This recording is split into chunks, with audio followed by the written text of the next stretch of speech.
you awake? I thought I heard you get up. Yeah, I'm awake. Sorry, I just can't sleep. Are you thinking about him? Yeah, a bit. Usually get back to sleep, my love. I'm fine. No, it's okay. What else is on your mind? I don't know. It seems weird, but I had one of the most vivid dreams of my life. I saw a fox on a snowy mountain, just looking confused and worried. Those eyes. I can't get those eyes out of my head. She was running in the windy snow, looking for something. Do you think it has to do with you and what's been going on? I don't know. It was just a dream, Rachel. They're not meant to make sense. A lot's happened the past couple days, that's all. Well, if you're not going to sleep anyway, you should tell me. I want to hear. All right.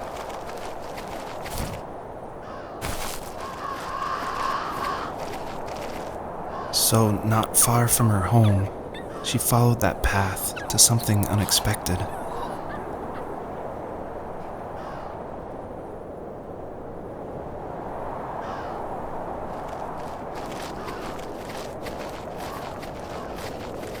She couldn't stay, though. She had to find her other 2 children. So she took that path. She followed it towards something ancient. Something with answers.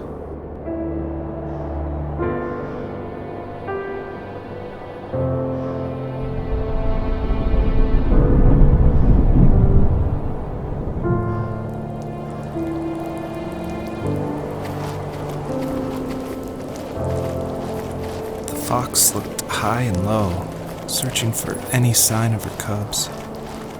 Points of light showed the way to this ancient tree. It was as if each one had a story to tell, all their own. The land was trying to tell my story, too. I felt like I was right behind her the whole time.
As a kid, did you ever do show and tell in your class?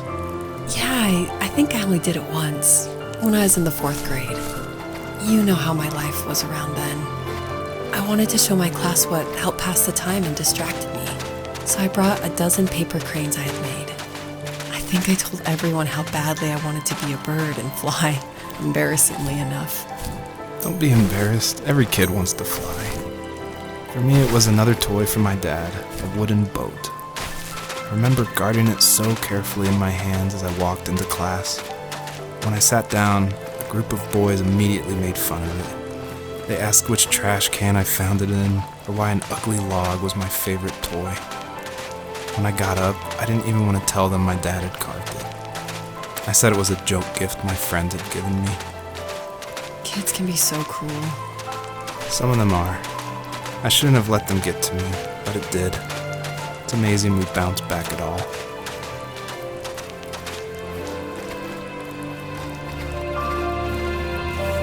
Do you remember what my dad did for a living? Wasn't he like a lumberjack? That's one way of putting it. If wood was a canvas, then a carving knife was his paintbrush. Even after working a 50-hour week, even after his hands were more splinters than skin, he would bring home the nicest piece of Alaskan weeping cedar and make me toys. That wooden train was the first toy I can remember, and I loved it. I just knew from a young age I was going to be a lumberjack, like my father.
Usually those kids would leave me alone, but somehow they could tell I was different. They made fun of how far away I lived. They called my dad a sourdough. I was a blabbermouth as a kid, telling my dad stories I made up for hours.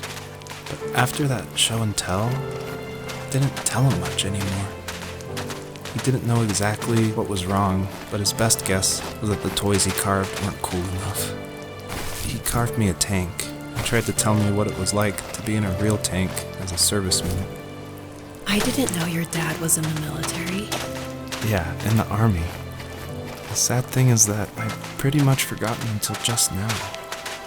There's so much I still don't know about him. I'm sorry. He knows how much you love him.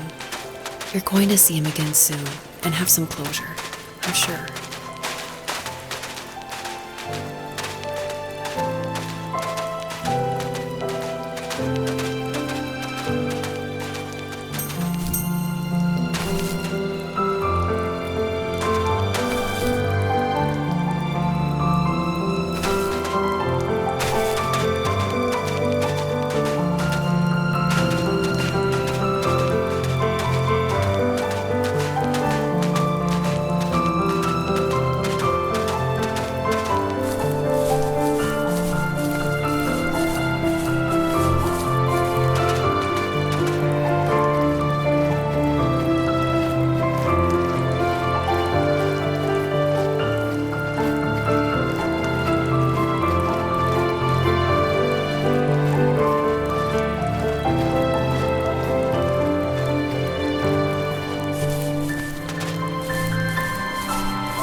The older I got, the more I withdrew.